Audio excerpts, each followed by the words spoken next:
Hello. Well, this looks a bit different, doesn't it? Yeah, so what I wanted to do is kind of move away from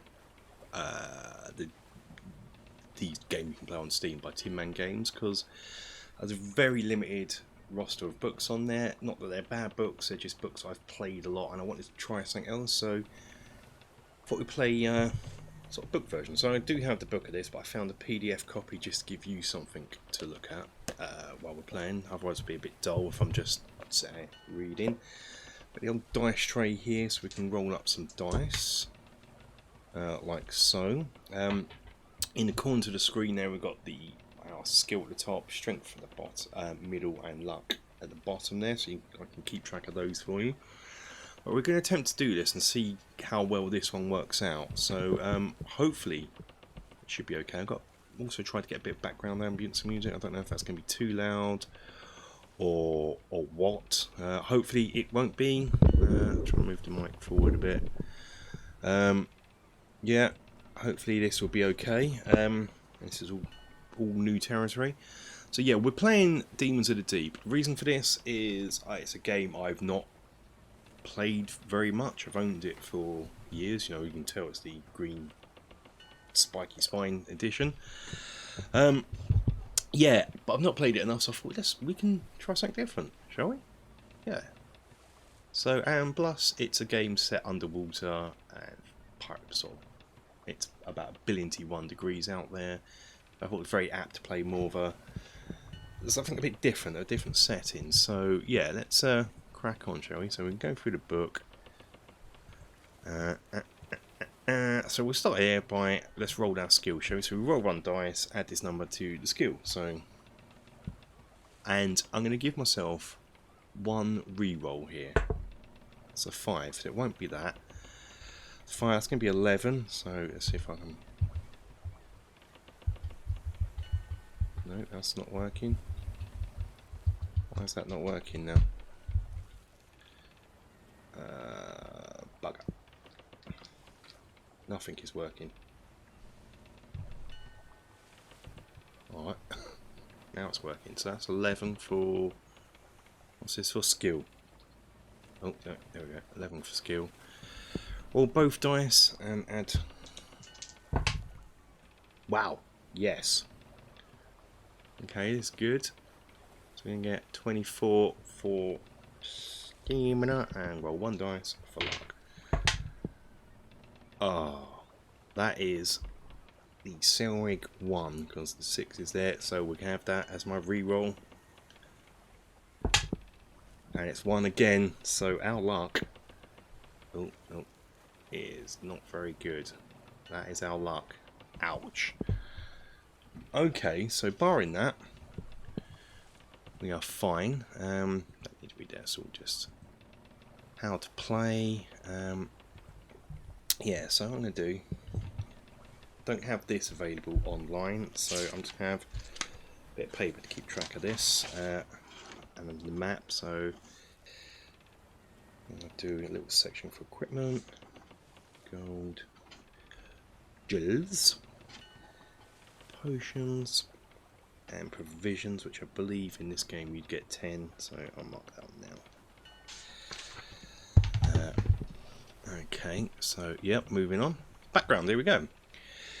You are a doughty sailor, a rover of the seven seas. You have many years' experience as a mariner on great ships and small on sailing boats and huge warships. Neither howling storm nor dead calm disturbs you. Your trusty Wallace has slain many brigands and strange creatures of the... In the port, you keep your listeners enthralled to your sea stories. Some are true, some aren't, but nobody knows the difference. You on this, before we get going, I should point out, you may have seen this at the beginning, it's by Steve Jackson, but it's not this Steve Jackson here. This is Steve Jackson US. There are two Steve Jacksons writing books of fighting fantasy. The founder, British Duke founder, and a US author. I think this is his first book, or was that Scorpion Swamp? Might be Scorpion Swamp. Carry on. You were 5 days out of Port Blacksand, first mate on the good ship Sunfish. When a pirate ship strikes, Swooping in on black sails and the wings of some giant predatory seabird, it rams its prow across your decks. Beneath a leering, sharp-toothed figurehead is her name, the Troll. Dozens of ragged pirates swarm across the rails and attack. The crew of the Sunfish fights bravely, but a peaceful merchant ship is no match for a pirate vessel. One of you sees your comrade's fouls.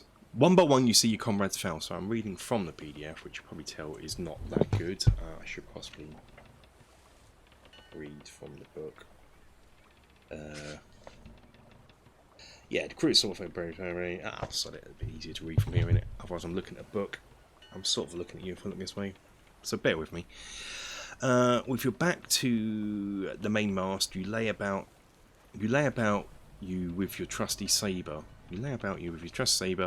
Wounding one pirate after another. The pirates back away from you in fear. You drop your guard for a second, but too soon. From behind you, a black-bearded ruffian swings a huge belaying pin. You see stars, then nothing. When you awake, you are surprised to find yourself still alive. The Sunfish, a battered wreck, is burning nearby. Your comrades' bodies are gone, consigned no doubt to the depths. You're on the deck of the Troll. Its sails snap into the breeze as the pirates head for their island lair. You try to stand and find you are tied to the mast. A coarse laugh comes from behind you. So, our hero is awake. The speaker steps into view, and you see your captor, a bald, burly man, in a once elegant purple coat. He sweeps a mocking bow. Captain Bloodaxe at your service. Trying to do a pirate accent. A pleasure to meet you, such a valiant fighter. I would offer you a place in my crew, but somehow you don't seem our type. Whatever shall we do with you? So for the jeering pirates, begin suggestions. Kill all him, run in out the main house, use him as for a flag, troll for sharks, with him as bait. But Captain Bloodaxe waves them in silence. No, my hearties. How savage of you. We should be ashamed of yourselves. This one stood alone in the fight, slaying many of our comrades. Such a worthy fighter must be rewarded fishingly, and will leave the ship unharmed. The pirates grumble, but the captain shouts them. First, you must return your good sword to you. He picks up from deck and replaces it in your belt. In the scabbard in your belt. Second, we give you provisions for the trip. He snaps his fingers and the pirate brings a bag of black bread and salt beef. Enough provisions for 10 meals. What I said at the beginning. He ties a heavy bag to your belt. Thirdly, we must release these cruel bonds. He draws his dirk and slashes the ropes that hold you to the mast and yanks you to your feet. Your hands still tied behind you. Forgive me if I don't untie your hands just yet, but you make a very dangerous foe. Behind him, the pirates snigger. Finally, we must give you your freedom. He escorts you to the stern of the ship where the lifeboats are tied. The crew follows, grumbling. Unfortunately, he asks, we can't spare the boat, so you just have to swim home. With a powerful shaft, he sends you railing. You hit the water with a tremendous splash. Captain's Bloodaxe gifts drag you underwater. You hear the crew laughing at the joke. And there we are. So, we are now underwater, apparently. You sink beneath the surface, holding your breath desperately. You try to free your hands, but the bonds are tight. Deeper and deeper you sink. Curious fish circle around you, and the world slowly turns sea green. The ocean is shallow here, and you see that you are descending towards tall spires of coral. No, not coral, but sunken city. You are drifting in the middle of a stately courtyard, now overgrown with weeds and coral. Your feet touch the bottom. You see lines of light blaze all around you. You gasp, losing most of your breath in a great bubble. The whole courtyard is just a giant magical pentagram. You are standing in its centre. You have no time to appreciate the magic, however. You must swim back to the surface or drown, but the weight of your belt holds you down. You cannot untie your hands. At last your strength fails and you inhale the cold water, but you remain unharmed. You realise that the magic of the pentagram has somehow protected you from drowning, and you kick your way to a sharp coral spire and rub the rope against it until your hands are free. A strange feeling at your throat prompts you to look at your reflection in the shining sword. The spell has given you gills. You can breathe just like a merman. You find that your leather bag has 10 provisions is intact. Evidently the spell is keeping the food from being ruined by the seawater. If you pull off your heavy belt and swim back to the surface, 63. If you explore the courtyard instead, turn to 173. Right. So one thing I know about this game is if you swim to the surface, the magic wears out and lose your gills. So just to quickly show you this, got 63. Yeah. So we rather not put in faith in magic, blah blah blah. You are dead, effectively. So we got to stay underwater as long as possible. So I guess that means the only thing we can do here is then go to 173. So I'm going to try to skim through so we don't get any spoilers of pictures. Not as elegant as the Tin Man games, but what the hey, we're doing all right. Curious about your new surroundings, you circle the courtyard and find swimming is now very natural to you. The magic pentagram is formed of deep red-green tiles and still clean and shiny despite the weeds and coral that choke the rest of the courtyard. The buildings around you are made of grey stone. One is both larger and taller than the rest and seems to be in much better repair. You see nothing around you except fish. Then from the corner of your eye you spy movement in a large building. You realise you are being watched. If you go into the large building, I shall do. Hold on, let me just clean my glasses so I can actually see. That's made them worse. Brilliant. If you want to go into a large building and watch us, I do. So let's go to 211. No, 211. So I'm going to make a little map sort of thing here. 173, 211. Just say what I'm doing. You swim into the large building, sword at the ready, and you confront not a monster, but a beautiful mermaid. Yay! You are now instinctively that she means you no harm. You put up your sword, put up your sword, embarrassed, but she smiles at you anyway, saying, "You are wise, sailor. There are many evil monsters here in Atlantis, and a ready sword is nothing to be ashamed of. In the windows of our cathedral, I saw that you would come here, and I came to meet you. But why would I not drown, you ask? By entering the pentagram, you came under the protection of a powerful magic. You have been given a set of gills just like mine. Until nightfall, you will be able to breathe underwater. But don't go to the surface before then unless you must. Once you breathe surface air, the spell will vanish, regardless of the time." So I've got until midnight, have I? "I must find a way to defeat the pirates, you say, and the merman smiles. Defeat them you will. If you're strong and clever enough," she replies. "Nobody comes to Atlantis by accident. I can tell you this much. Seek out the Black Pearls." Mission quest. "You have powerful magic that will give you your best chance. They are powerful magic, give you best chance for victory. And because you fight against great odds," she continues, "I give you a lucky charm. From around her neck she takes a pendant in the form of a shell and gives it to you. You may use this charm instead of testing your luck. The charm will make you automatically lucky and you will not have to spend a luck point. Although you may use it once and only once." Okay, cool. Lucky pendant. That's good. It's a luck charm. That is good because our luck is, what, 7? Once it we've managed, the mermaid smiles at you, blows you a kiss, and vanishes into a window. With a flip of a tail, looking around, you see nothing of great interest. The stairs lead upward, and a dark shaft leads downward. Will you go upward? 398. 398. Leave the building, explore elsewhere. We'll go to 16. And go downward 233. I'm gonna go upward. Just the first one, but I don't want to go to the surface. So if it's the surface, we'll bounce back to 211. Like, I'm saying upwards.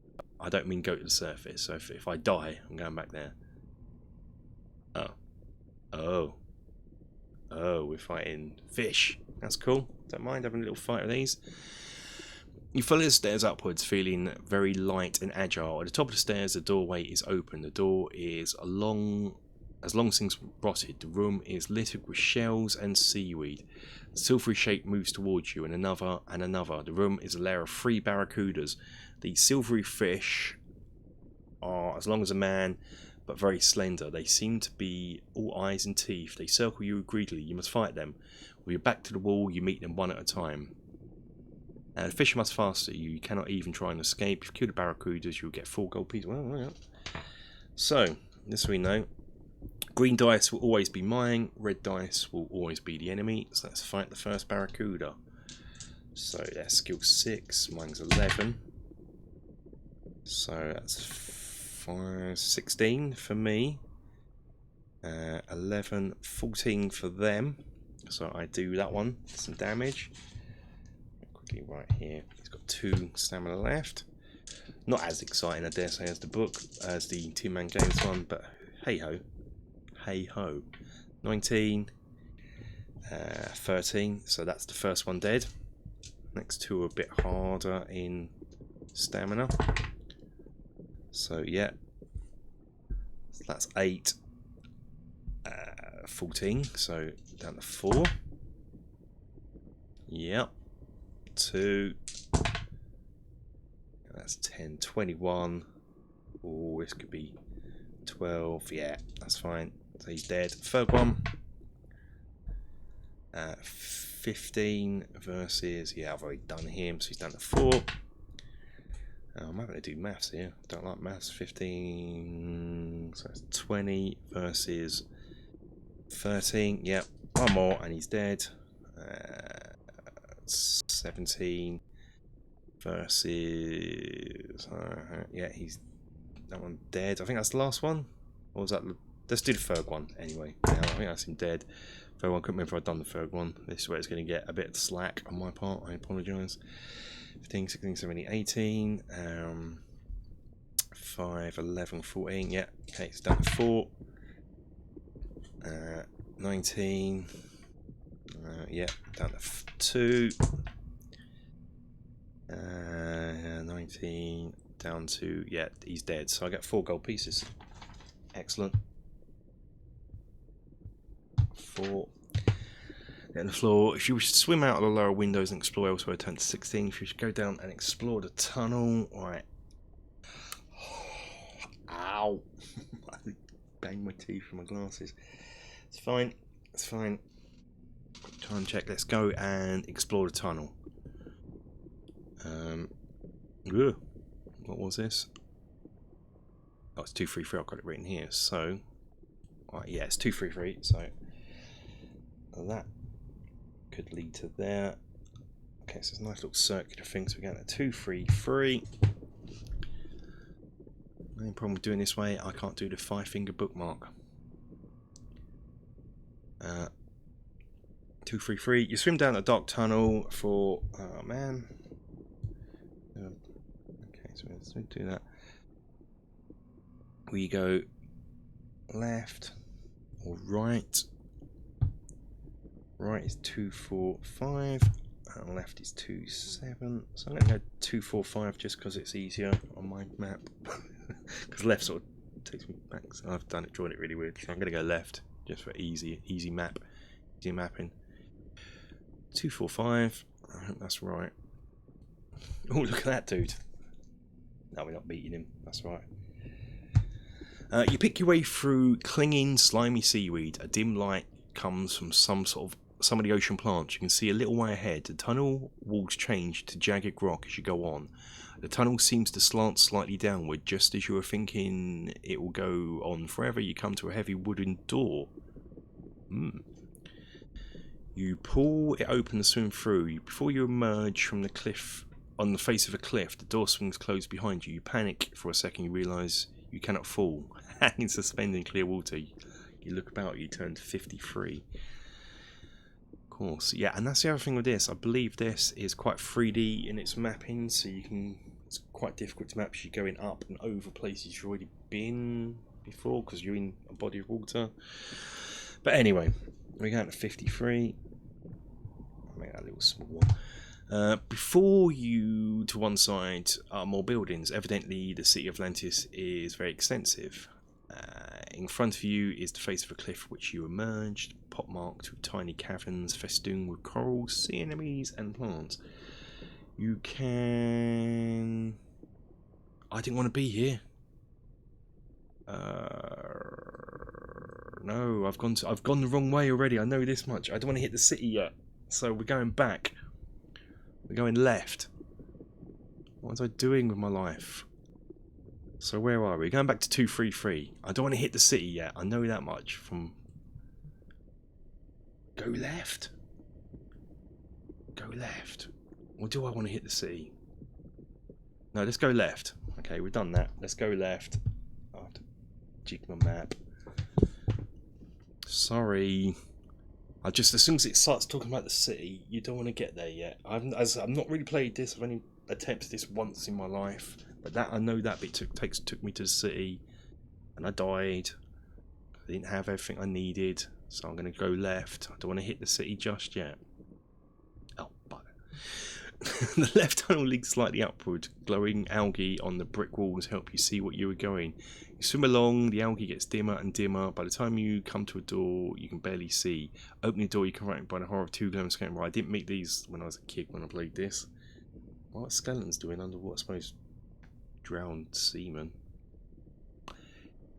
Might as well fight them. I'm going to fight them because when I went to the city I didn't have anything. It took about pearls and I didn't have any pearls and I don't know, just died. Okay, so we're going to branch in the rusty swords. You can fight them one at a time. That's cool, isn't it? So, that's 13, 17, 12 plus 8, 20. Wow. Wow, they've just done me. That is correct, yeah, 20. Oh, I'm getting 20, so let's take... Why is nothing working? Oh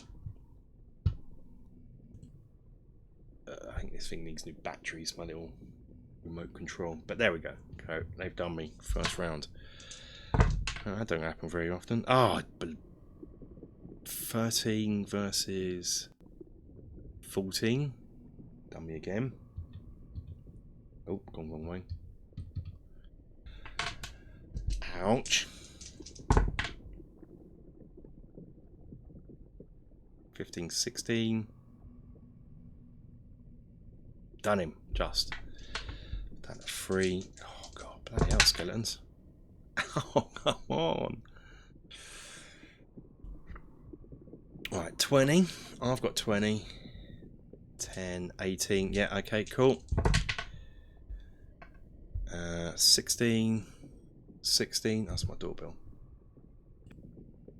Oh, okay. That is him dead. So next one. Less skill, more stamina. Oh, come on. Come on. There's no chance of that, is there? No, down we go to. Ouch. These skeletons, man. I was expecting to... What? Wump them. 15. 14. Yeah, he's want me again. Ouch. Oh, come on. What dice? What abysmal dice am I using here? 16. 16 draw.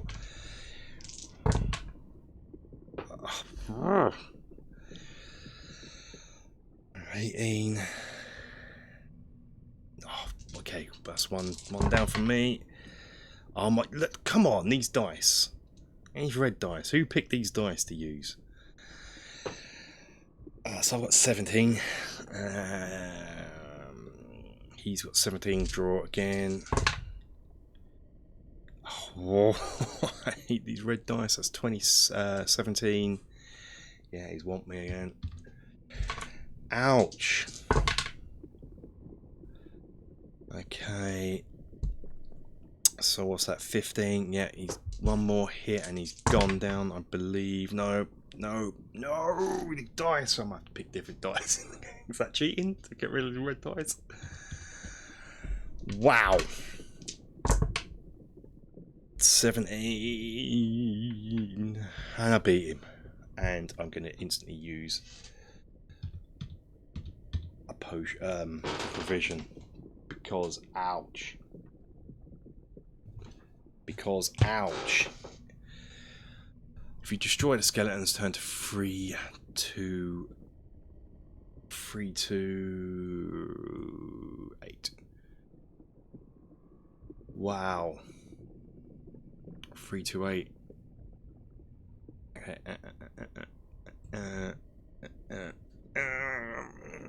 328. There it is. I've just seen it. 328. Investigating shattered skeletons, you see that each one had eyes of black pearl. Yes, see, this is what obviously went wrong when I was a kid when I played this. You drop the black pearls into your bag. Yes, we've got black pearls for. Black pearls. Do it in 1, 2, 4. Hash lines. And continue searching. In one corner of the room is a rusty metal box. You wish to pry the box open. Turn to 357. I don't think.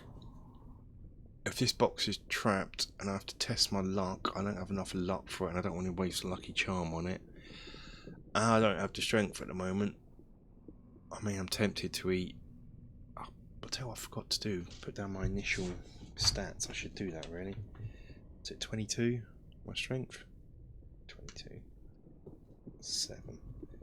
So I know what my initial is and I should mark down my current. I think that's right. I'll play the video back and see what I got.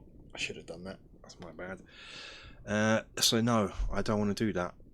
If you want to know what's in that box, play it yourself and open it. But I don't think I've got the luck, if it wants me to test my luck, if it's trapped, or the strength to sustain me losing the lucky roll. So ignore it.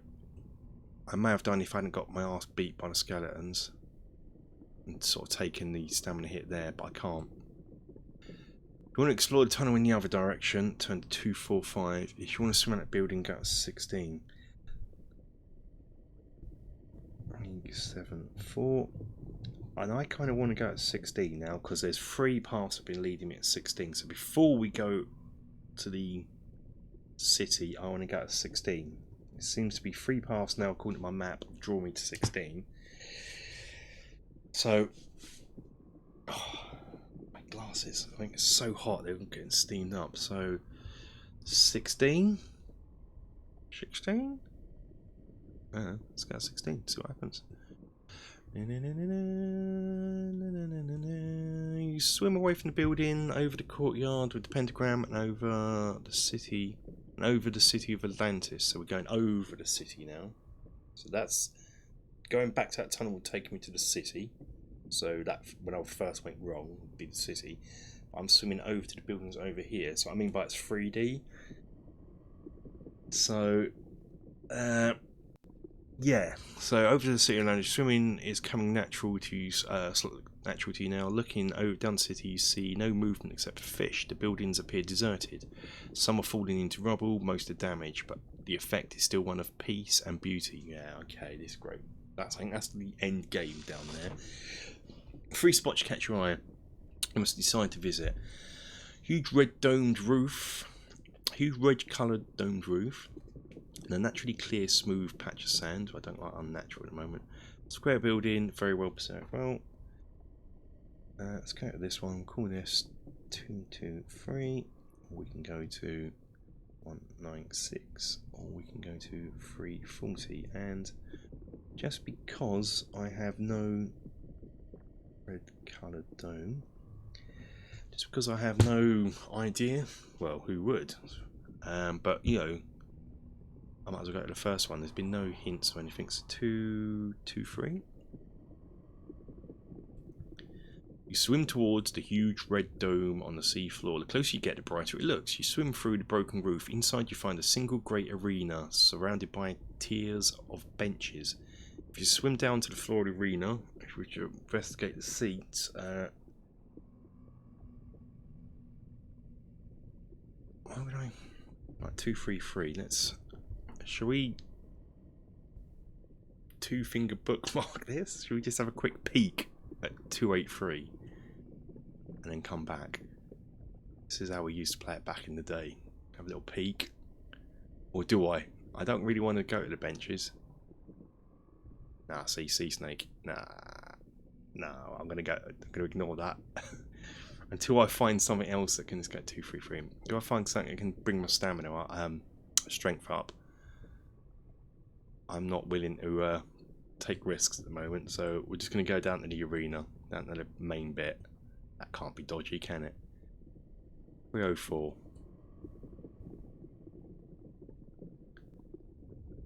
Yes, it's abandoned, so we go at 304. We're going to ignore the seats.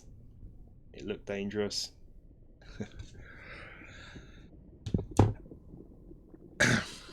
Abandoned on the arena floor, you find a harpoon. Yay! Weapon. You add it to your possession chart. Yeah. Harpoon. The arena seems even more huge as you drift to the floor. You look about you, you can imagine the combats and spectacles that must have been held here, but the huge stadium is now empty. What will you do? Leave the way you entered? Swim to the ground level access, investigate seats you don't know. Stop getting me to do the bloody seats. Alright. I don't want to leave, don't want to go back, so we won't go back. We don't want to do the seats, so we'll go to the ground exits. On the 6-1. Makes sense, right? Oh no, it's half hour already. Let's keep playing because it's a slower way of doing it because I'm having to scroll through. I'm going to make this one slightly longer. I don't know how much by. I feel we've only just got going. So you leave the arena and enter an underwater labyrinth.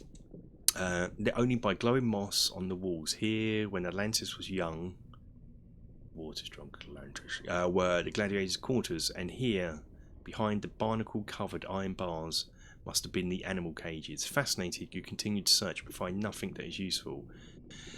But much that is strange and interesting. At length, you notice a glow, not sunlight, but blue phosphorescence. You swim towards it. If you keep to the darkened areas, well, it's got to be a glow. Let's go to a glow. Let's do the glow. 251. You swim down the blue glow. It brightens until you see clearly. You peer through an open door and see a little old merman. Yay! Standing over a workbench. I'd imagine he's more swimming. You saw on a piece of wood, but you saw is a silvery sawfish. Yay! Other fish tools hang on the walls, and the blue glow comes from a brilliant glowfish and hovers over his head. You dive through and attack the old merman. I don't want to attack him, do I? Why would I want to attack him?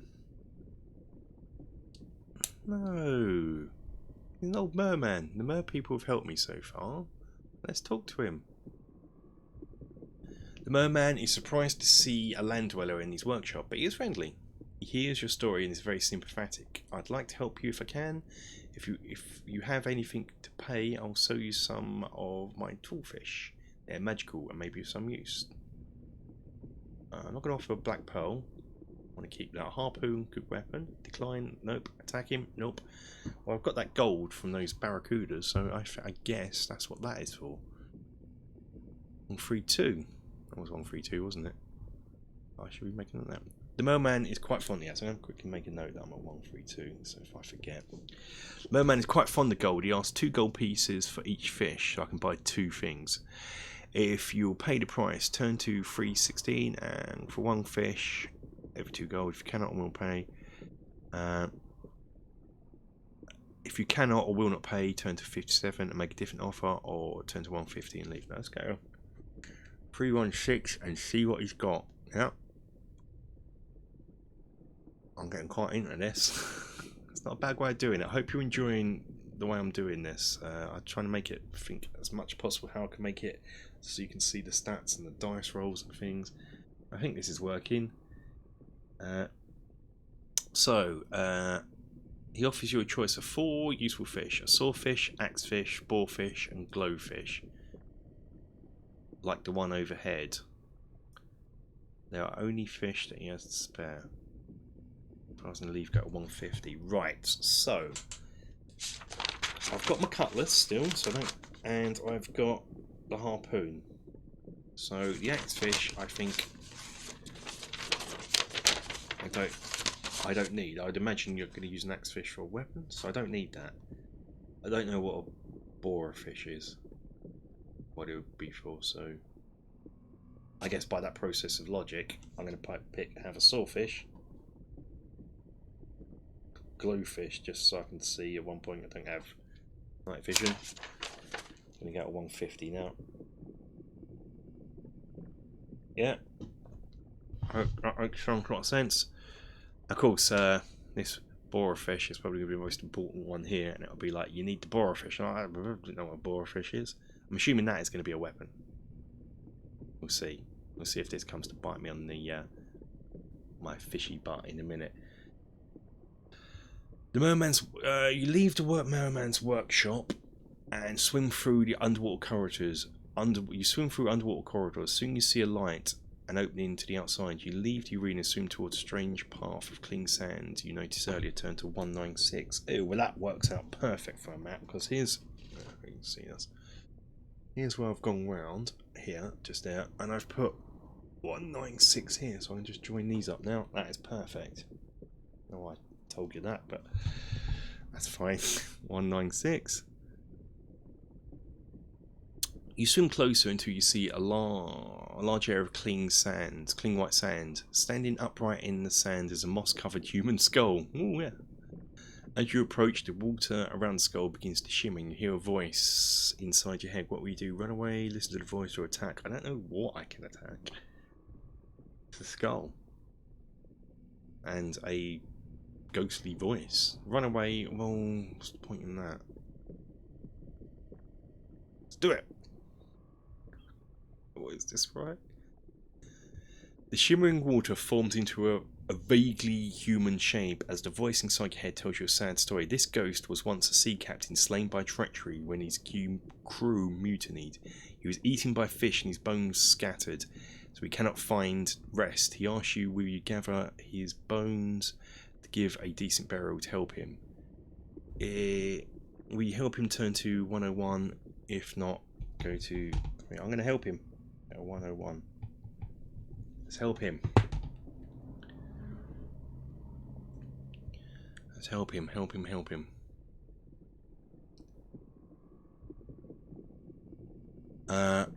We stored 2 luck points. I only had 7 to start with. Damn. Perhaps I should have opened that box now. I should have opened that box because my luck would have been restored. Oh, how annoying is that? Okay, not to worry. We'll never know what that box is. The ghost leads you to various places around the city to find his scattered bones. The creatures of the deep give you both a wide berth as you work. Some of the bones are exposed on the seafloor, others are buried in sand or coral. As you work, you find a single gold piece. Before the job is done, you are tired, half your remaining stamina down.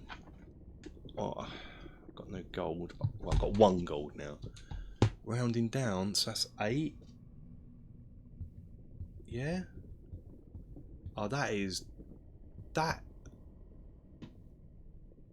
At last you have finished. The skull and bones are placed on a large urn, wedged safely between 2 rocks and covered with sand. The ghost is pleased. The spirit is now free and offers to return to help you by leading you to a sealed bottle nearby. He does know what is in it, but he senses magic. He takes you to the bottle, roll 1 dice, see what you find. Okay. Of course it's going to be a low score.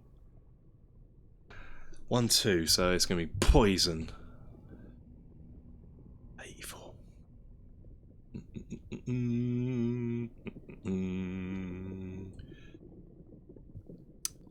Bottle was made of red glass, inscribed on the outside in your own language, which the ghost apparently did not read. A healing potion. You may drink it or take it with you. If you take it any time except during a battle, it will restore your stamina to its initial level. Ooh. You thank the ghost and leave, swimming towards the squares of the building you saw earlier.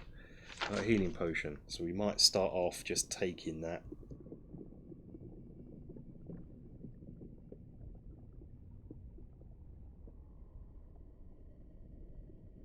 Make us note of that. We might take that right at the beginning. The ghost leads, swimming into the square building you saw earlier. So that's 159.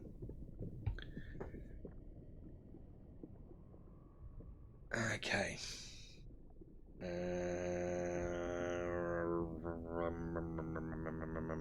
No, I'm going to take it now and just assume I got to 24.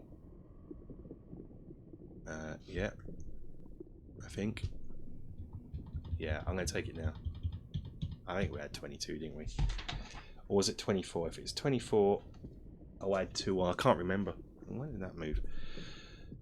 159 anyway. Let's go 159. You approach a building on the far side, swimming around. In front you see a wide entrance, marble steps and huge bronze doors, now corroded green. The doors are ajar. Within the building is a huge fat fish which sees you and lazily swims in your direction. It is a grouper. It's twice the size you are. It looks hungry. What will you do?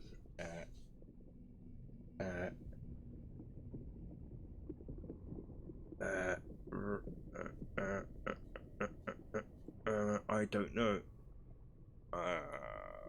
Attack with your sword, attack with harpoon, swim away, so I'm going to attack with my sword.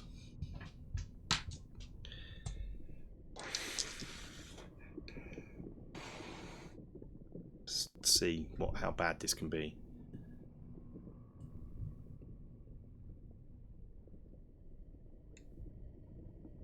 Grouper, okay.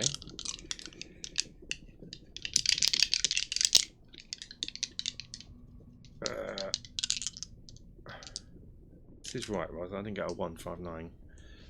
I haven't skipped head. Let's get confusing.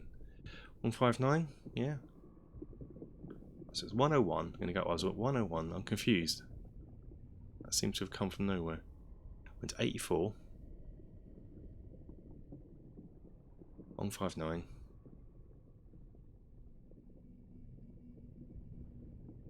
Yep. Attack every sword 119. Okay, fine, whatever. Okay, let's get this battle over and done with. And sod it, I'm using the red dice now. Of course it will.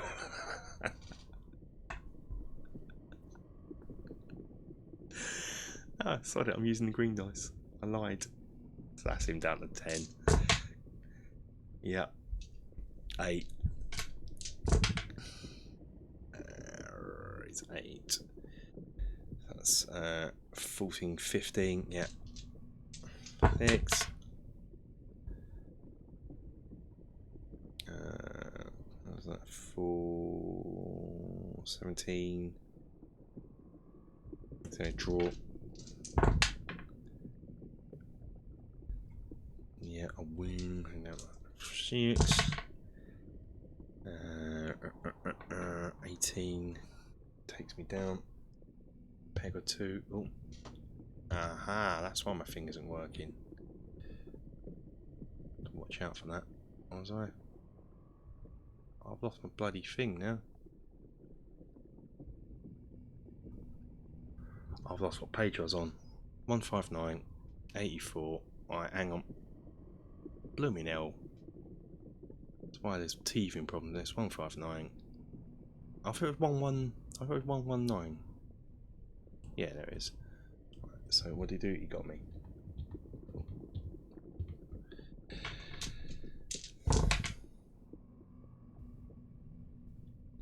Yeah, got him. That's it.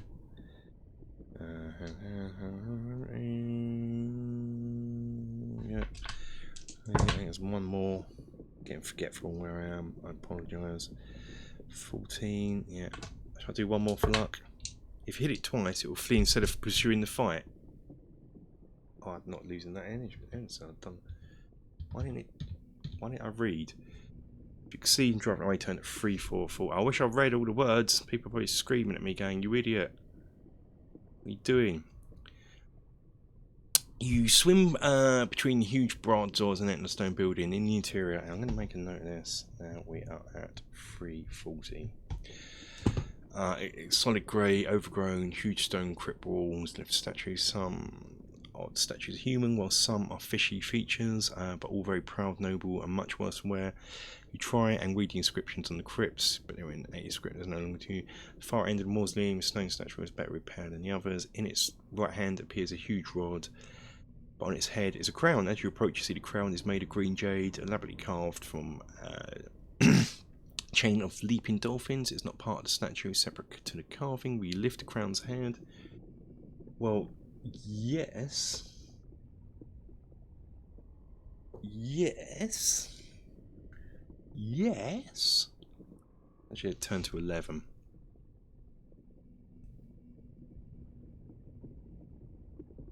Oh, something's coming alive. Of course it would. And I have to admit, I think that is the perfect point. Put there to leave it at. So 11:22. So we're at starting stats. Yeah, I think that is the perfect point to leave this on. It's been 45 minutes, longer than what I planned. So I hope you enjoyed it. If you did, please let me know in the comments below, because it's a new format. Until next week, take care.